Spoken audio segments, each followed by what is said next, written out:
Berita menarik hari ini di asoka.com, Jumaat 22 Oktober.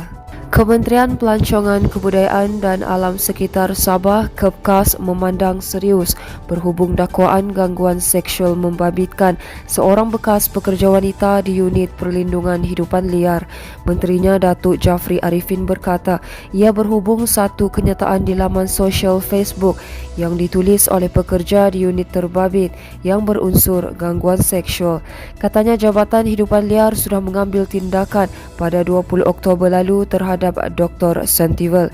Katanya tindakan itu diambil mengikut Peraturan Pegawai Awam Negeri Sabah bilangan 225/2 atas kesalahan mengikut Peraturan 209/2/E dan 209/2/B kerana membuat pernyataan bertulis yang bersifat gangguan seksual di halaman Facebook pada 18 Oktober lalu.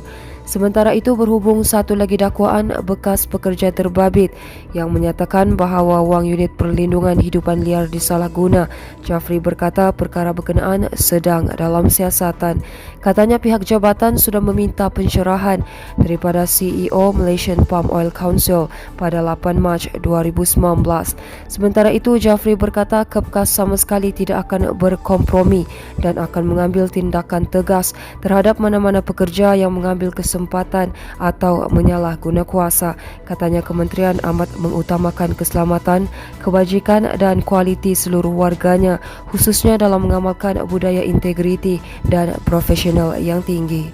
Manakala Kementerian Pembangunan Masyarakat dan Kesejahteraan Rakyat Sabah mahu siasatan secara menyeluruh dilakukan terhadap kaki tangan awam yang didakwa melakukan gangguan seksual terhadap wanita di negeri ini. Menterinya Datuk Insinyur Syahelmi Yahya berkata tindakan tegas wajar dikenakan terhadap mana-mana pelaku termasuk kaki tangan awam yang didapati melakukan perbuatan itu terhadap rakan sekerja mereka. Beliau berkata wanita yang menjadi mangsa perbuatan berkenaan juga tidak perlu takut untuk tampil membuat laporan bagi melindungi diri dan memastikan gangguan seksual terhadap mereka dihentikan. Syahelmi diminta mengulas dakwaan seorang pegawai kanan sebuah unit di Jabatan Hidupan Liar Sabah di bawah Kementerian Pelancongan, Kebudayaan dan Alam Sekitar Negeri yang dikatakan melakukan gangguan seksual terhadap kaki tangan wanita di unit berkenaan. Beliau berkata wanita yang menjadi mangsa gangguan seksual juga boleh mendapatkan khidmat kaunseling dan bantuan guaman di Jabatan Hal Ehwal Wanita Negeri sekiranya perlu. Sementara itu, golongan anti-vaksin dikenal pasti antara punca menyebabkan kadar vaksinasi COVID-19 di daerah ini masih rendah berbanding purata vaksinasi peringkat negeri. Perkara itu didedahkan Pegawai Daerah Papar Hazlan Jabli ketika mengulas punca kadar vaksinasi penduduk lengkap dewasa di Papar yang hanya mencatat 56%. Berikutan itu, Hazlan meminta pemimpin masyarakat di daerah ini untuk mengenal pasti penduduk yang belum menerima vaksin dan memaklumkan kepada pejabat daerah. Jelasnya langkah itu memudahkan tindakan susulan untuk memujuk dan meyakinkan penduduk terbabit agar tampil mendapatkan vaksin COVID-19. Sementara itu, Timbalan Pengarah Penerangan Sabah Harun Madasa berkata Jabatan Penerangan sedia membantu Pusat Kawalan Operasi Bencana PKOB daerah untuk mendepani isu anti-vaksin. Berita seterusnya, seramai 4 pemandu ditahan selepas didapati memandu di bawah pengaruh alkohol dalam pemeriksaan di Jalan Bundusan Penampang malam tadi. Operasi bersepadu Ops Mabuk yang berakhir jam 1 pagi itu dijalankan Jabatan Siasatan dan Penguatkuasaan Trafik JSPT, Ibu Pejabat Polis Kontingen IPK Sabah bersama Bahagian Siasatan dan Penguatkuasaan Trafik BSPT, Ibu Pejabat Polis Daerah IPD Penampang.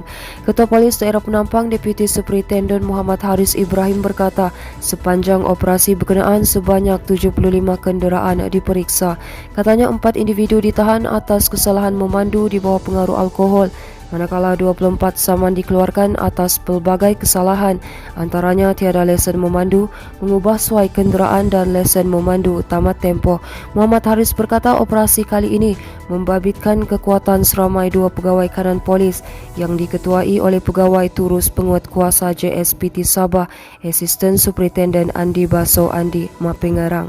Tambahnya, operasi ini juga antara lainnya bertujuan untuk memantau keselamatan pengguna jalan raya supaya sentiasa patuh dengan undang-undang ditetapkan.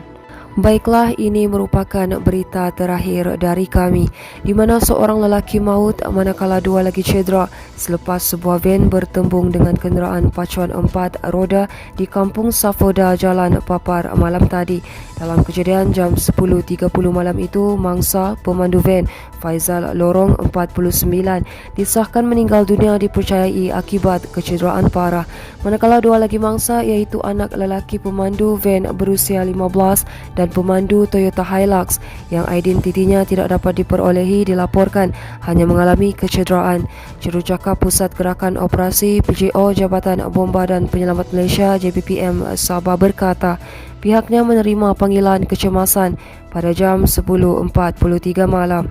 Katanya susulan laporan itu sepasukan 10 anggota dan pegawai bersama jentera serta van unit bantuan perkhidmatan kecemasan ERMS dikerah ke lokasi kejadian. Katanya kedua-dua mangsa yang terselamat kemudiannya dihantar ke Hospital Papar dan Hospital Queen Elizabeth II menggunakan ambulans untuk rawatan selanjutnya.